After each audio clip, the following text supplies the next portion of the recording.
what do you see as the number one challenge or number one issue that's causing all the, I wouldn't naturally come up with the idea that it's because of the guideline. Yeah. Even though it is, like after this conversation, I realized, That's so funny because you said your goal is the bottom line, it needs to be a good community where people feel helped and want to come back every day, safe and open to share. yes, And so that's what you want. That's the goal. But the yeah, way to achieve that is through guidelines. But people don't realize that that's I don't realize it. And yeah.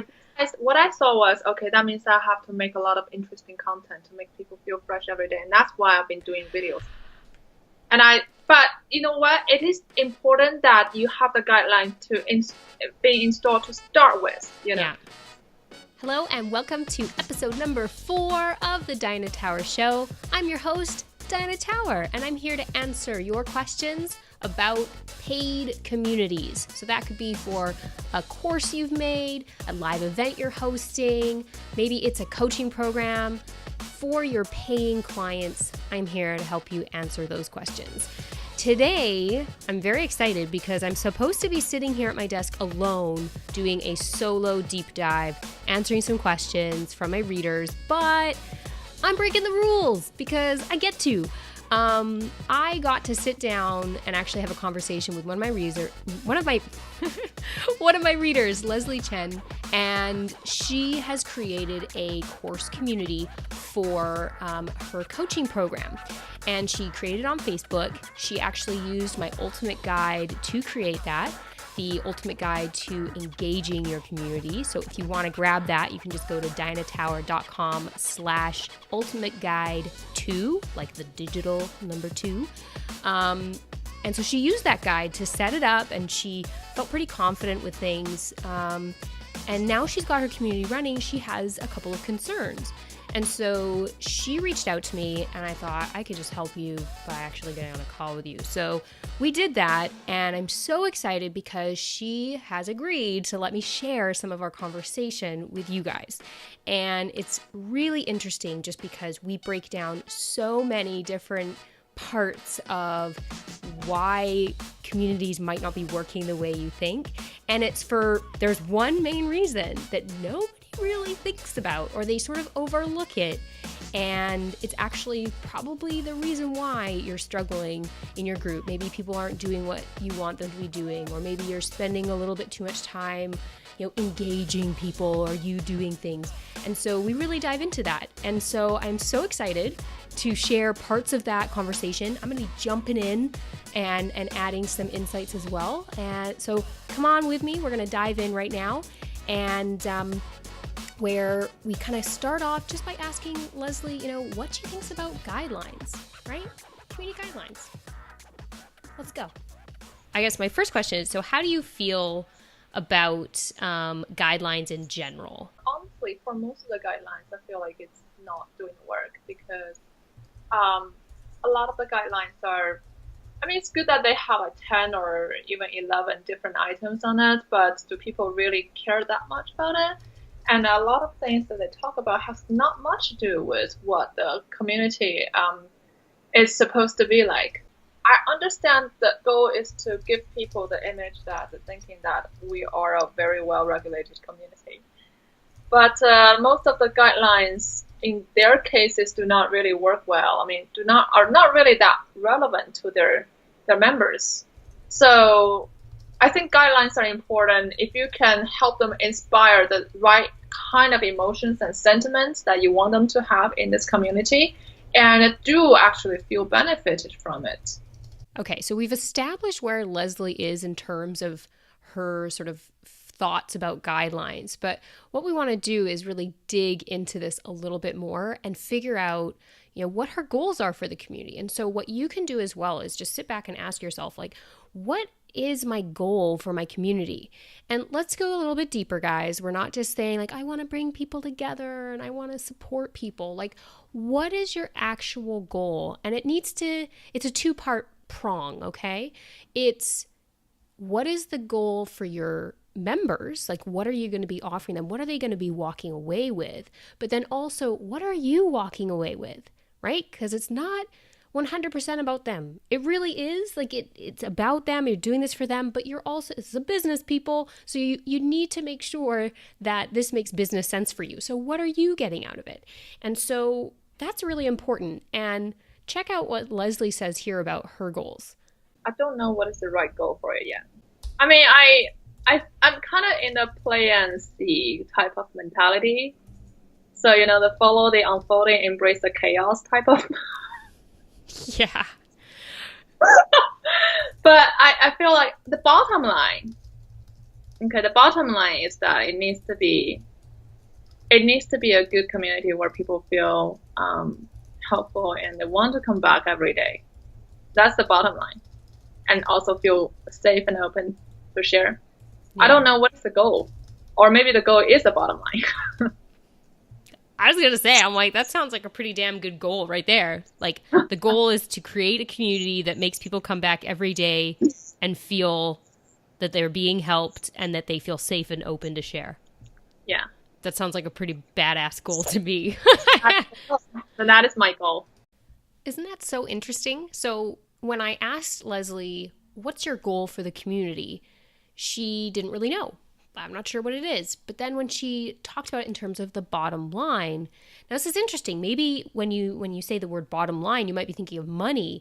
But for her, it's more like, what is the experience that she wants for her members? And so that's something that's really important. When you're thinking about this community, what is it that you want your members to feel about this group? What is it that they're walking away with? How do they feel when they're there? What is it like? What's the value? What is it that they are really getting from it? And so it's very interesting, though, that her approach from the beginning was sort of, go with the flow, embrace the chaos, see what happens, when actually that really sets you up for not providing that experience that you want for your members.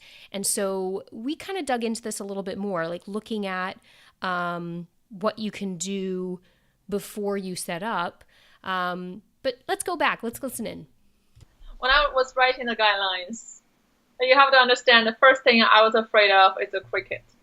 So you will see in my guidelines, I actually encourage people to post up like your emotions, your meals, your pictures, your videos, whatever, right? Yeah. So I think it's doing the job. Avoiding crickets, right? I'm pretty sure that some of you can relate to this idea that you create your community, you set up your guidelines so that it's not just this silent echo chamber of nothing. Like people aren't posting, people aren't sharing. Maybe somebody clicks like, maybe somebody does something like one thing, but it's deafeningly silent. But here's the thing though, your guidelines should not be created out of fear. Can I just say that again? This idea of like, I'm scared that there's going to be crickets. That is not the place where you want to be coming from when you're writing these guidelines, because then it'll turn into sort of this, don't do this, make sure you're doing this, sort of like, rules, right? Whereas guidelines are much more than that. And we actually dig into this about how you can create or craft guidelines that will support your community and the way you want people to feel in there. So we're gonna dive right back in. Like guidelines are super important, but I completely understand what you're saying. Like you don't want it to turn into don't do this, don't do that, don't do this, don't do that, don't do this, don't breathe, be really stressed out and overwhelmed. Like you want nice guidelines so that people feel really good. But you also need guidelines to prevent stuff like this from happening from the beginning, or to reinforce you or back you up when you have to reach out to somebody and say, hey, this isn't really appropriate for the community. Check out the guidelines right here where it says, X, Y, Z. All right. So up next, I am going to walk Leslie through an audit. So this is where I sit down and I basically just look at the community from my perspective, A, as a community strategist, B, as somebody that is a member of a lot of communities, and I know how things kind of make me feel and how other people's feel, so from my own personal experience.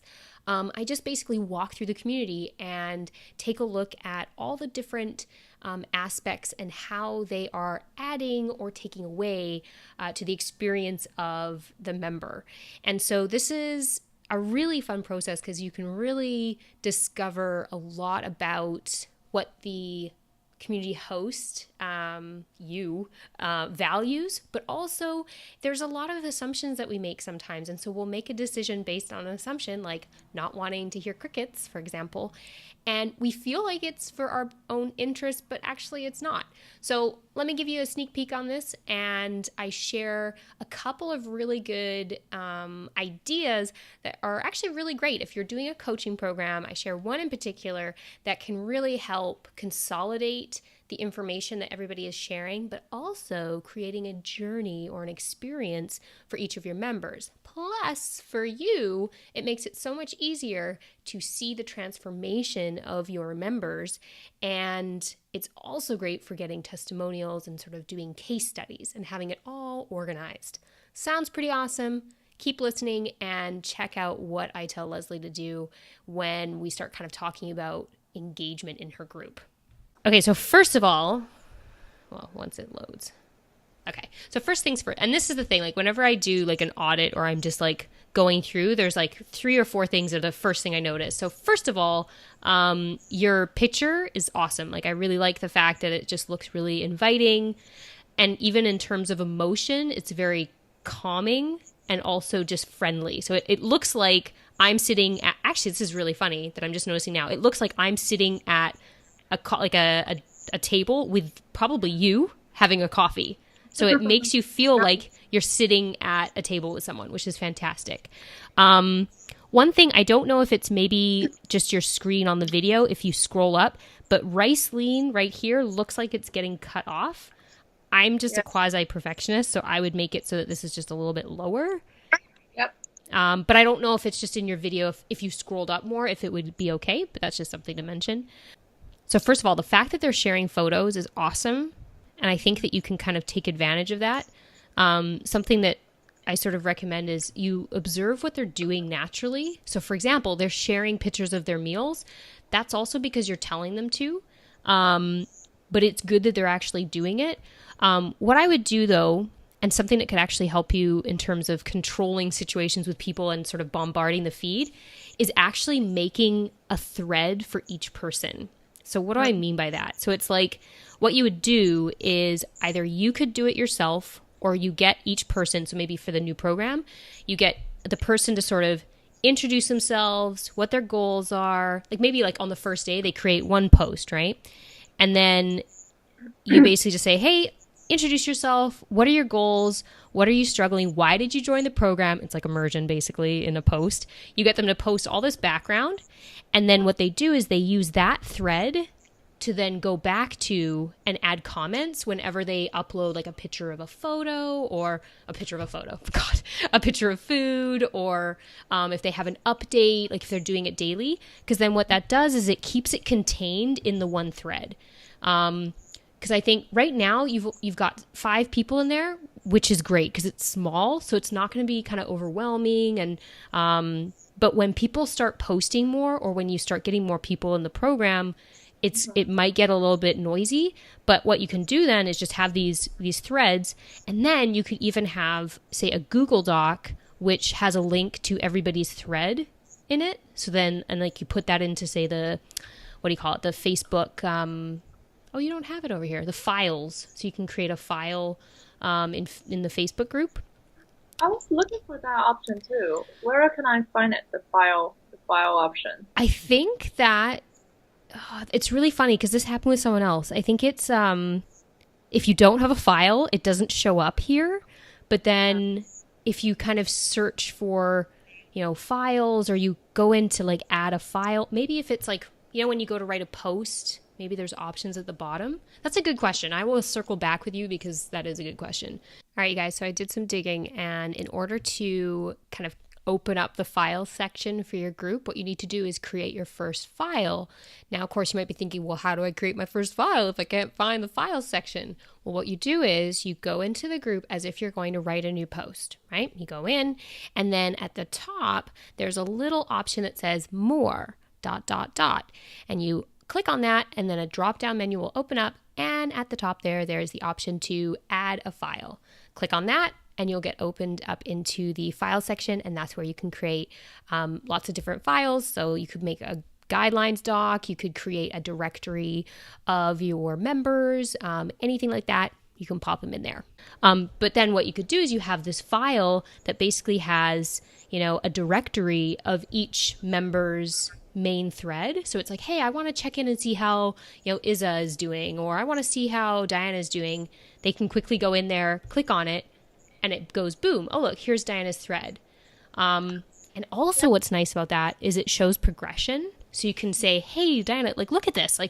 On your first day, you were feeling this way, and look at how much food you were eating. You thought that was normal. And look at you now, your portion size is totally under control. You feel great. You've lost X amount of pounds, right? So there's a little bit of continuity for them. Also, you what?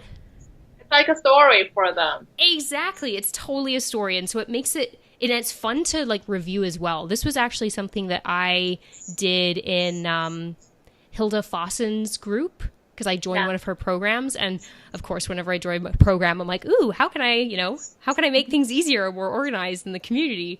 And what we had to do was share pictures of outfits that we were wearing or what we were thinking of buying, this sort of thing. And so rather than having the newsfeed explode whenever people would go shopping, I made a thread for myself, and I said, hey, this is a really cool idea, and it kind of keeps everything packaged together. Yeah. So I think this would be a great idea for this, even with a small group, and especially when it expands and gets bigger. This is something I wish I knew at the beginning. I know, right? I'm just taking it down. Hold on. So that would be the one thing, just because, going through, you were showing all these great pictures, and it would be really cool to have that all kind of set up and organized. And I just wanted to go to your description. So first thing, number 1, introduce yourself, who you are. So this is where I would change number 1 to create your thread or create your introductory post. And actually what you could do as well is if you made a file in Facebook that says, here's what you need to include in your introductory post. And it could have question prompts, and it could even be a template. So they copy it and then they paste it into their post, and then they answer it and they post it. And that's going to be their check-in thread. So that's what I would say here. Instead of just introduce yourself, this is it's perfect. You just replace that here, and you can even add a link to that file that has the document in it, and nobody else is going to get that because they're not in the group, right? You have to be in the group in order to get to those files. So that's what I would change there. Number 2, post the fun and proud and aha moments and your questions for us to answer. I would even just change this to your, because then it's focusing on them. So post your fun, proud, and aha moments and your questions for us to answer. We'd also love to see pics related to your way to health. Related to, one second. Related to maybe your journey or your journey. Yeah. So your journey to health and happy weight loss, including your grocery shopping cart, food. This is really great. This is why you're getting so much interaction with photos, because you've given them very specific ideas. It's not just share some pictures of your food, because people aren't going to think to do that.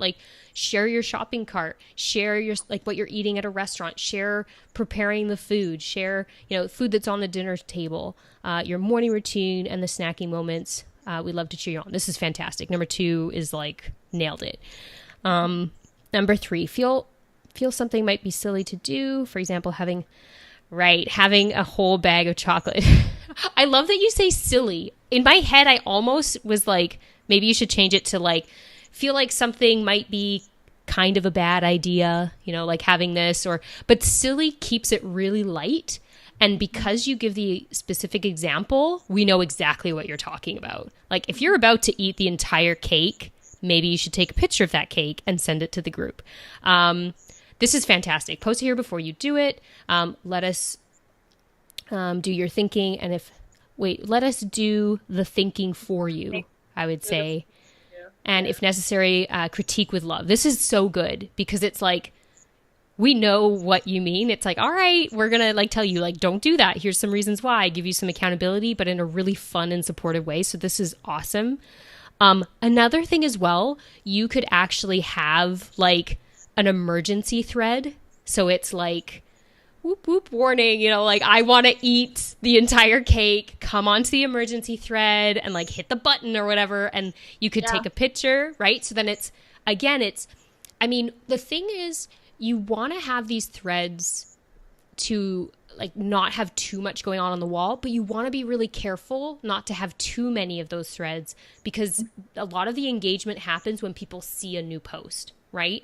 And also Facebook doesn't do the same sort of notifications for a comment as a new thread. So for example, when I post a picture on a thread, the people on the thread get notified, but nobody else gets a notification. But if you post in the actual group, like on the wall, everybody will get this notification like, oh, Diana just posted.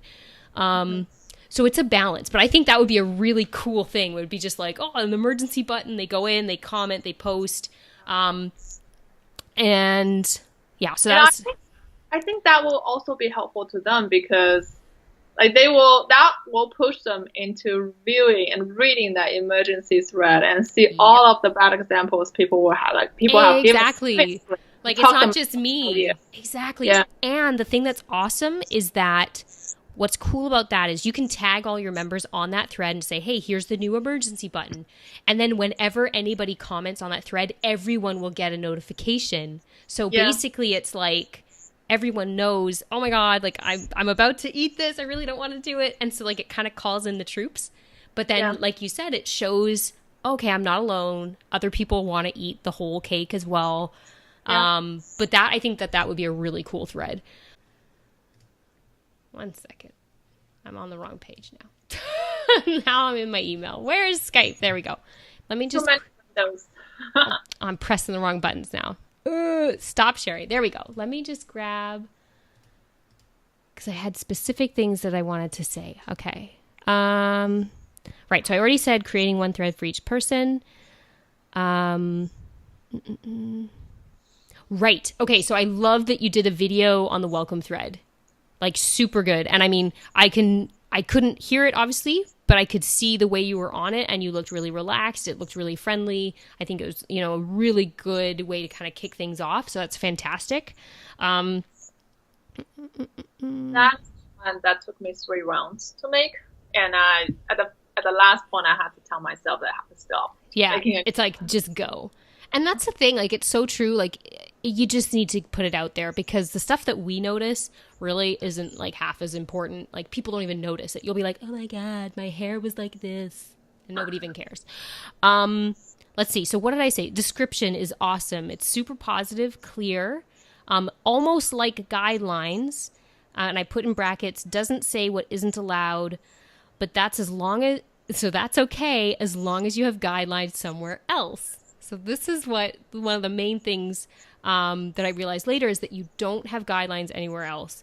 And so I would highly recommend, it's like saving for retirement, basically. That's what guidelines are. It's like, okay, I'm going to save for the future, or I'm going to invest money so that I have it when, you know, I need it. And in this case, it's like, I'm going to create rules for hypothetical situations that probably aren't going to happen. But if they did, I want it in writing so that I have, you know, something to back me up. So it's not like, you never said we couldn't do that here.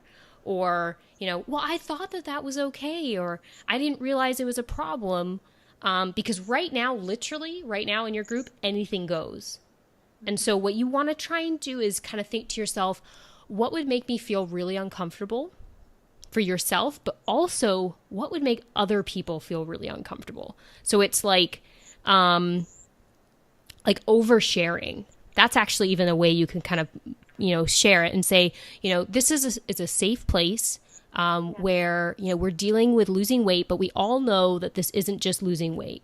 Like, it's more than that. We're dealing with, the way we view ourselves, the relationships we have, mindset, all this stuff. And so it can get kind of messy. And while we are here to provide a supportive, safe space, we need to make sure that, like, I see what you're saying, though. It's tricky. Like, we... Sending out the positive strong messages, and that was... Right. I mean, you could say... Like, just be conscious. Even like you saying something like, just be conscious of what you're posting. So, for example, you could have a question that you get them to ask themselves before they press post. And just, have I given context? Am I being a little bit too negative, or am I focusing on the negative? How could I learn from whatever is negative? How is this going to help other people? Yeah. Like that as well. So it's like, it's not so selfish. It's not just like, oh, everything's going wrong, but it's like, okay, have I shared, have I, kind of got the question or whatever that I'm sharing out there, but is this going to help other people? How could I make this help other people? So it's like, I just ate an entire cake and I feel like shit. Maybe you've done that too. Here's what I did, but I would say it's somewhere around there, like this idea of making sure that, and you can even be honest, like, we are all for sharing and life is hard sometimes, but this isn't a place to fixate on, negative people or events in your life. This is a place to turn things around. So this is the thing, right? Imagine, you could even say, like, when you come to the community, what we invite you to do is really not filter, but to flip the story that you're experiencing, so that when you do share something, you're always finding the positive from it. So even if something really, difficult has happened or frustrating or whatever, how are you going to flip it around so that your story can help someone else? And I think actually that could even be a way to change it as well, is that it's not that people are just posting and complaining. They're posting and sharing their negative experience to help others. That actually could be a really good reframe, right? So if you say, it's not like, don't be negative, don't talk about this. It's when you choose to share a difficult situation or something that's quite emotional or something that's triggering, share it in a way that is going to help others. This is not a place just to vent. And I really feel like it's firm, but it's focused. Like if I read that, I'm like, okay, good. Because I want to help other people. And that's actually one of the emotions that you can trigger with people is helping other people. So like imagine if your members are, what is this? No. So imagine your members are, they really want to help other people. And so they think, okay, I'm having this really shitty experience. I'm going to post in the community, and that's maybe going to help someone else. Like that's going to even be beneficial for them. So that's kind of what I would say with that. There always needs to be a fine line between sharing your issues and complaining or venting. Yeah. Before I was thinking about having a separate guidelines for that. One of the concern I have, but now I don't have a concern after you have told me all these. But before, I do concern that if I tell them to specifically share like things like negative things, yeah, in a way that is not so negative. That was my previous thinking. Yeah. Then that might discourage them from. Yeah, they're probably not going to do it. And this is the thing, and it is really a really thin line because it really depends on your people. Because sometimes it's a balance between meeting your people where they are, but then also holding up your own standards as your own company and your own brand, right? So it's like if you want things to be very positive and, focusing on how people can make things better and not really getting down and kind of into that black hole of, complaining, then you can say that and say, in this community, you might be really having a hard time with something or a certain situation or anything like that. But whenever you come here, we need to find the positive. We need to find the way, either to use your story and your experience to help someone else, or to try and figure out the way that this is like a positive for you. And then maybe what you can do is, if you can't do that, if it's a situation that is just really triggering and it's just really hard for you, save it for like the one-on-one calls. Like if you're providing one-on-one coaching,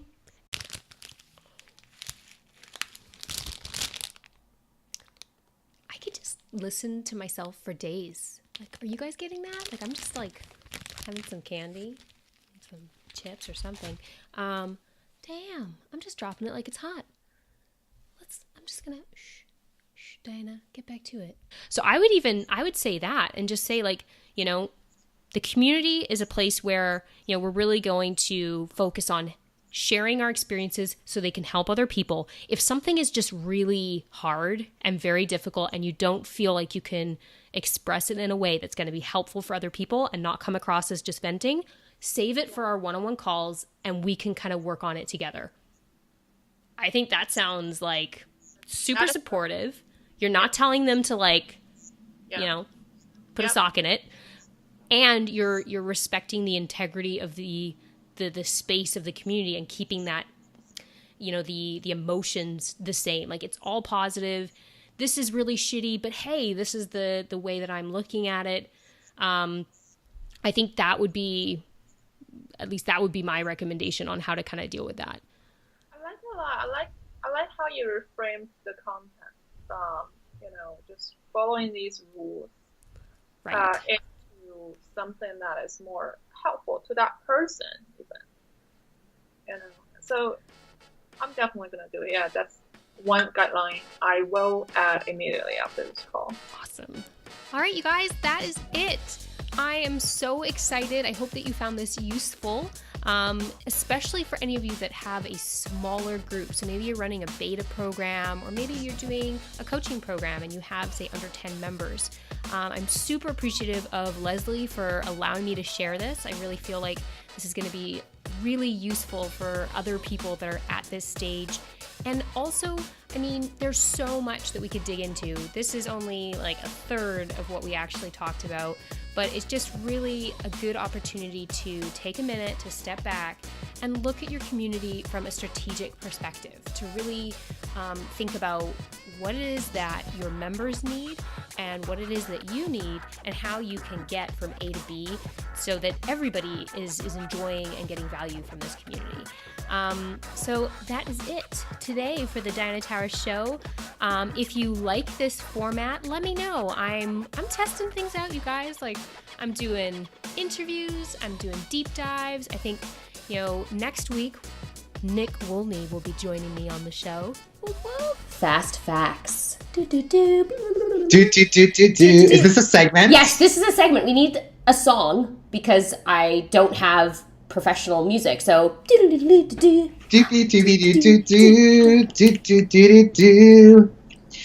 used to be able to buzz my no, but like how you play French horn, you're like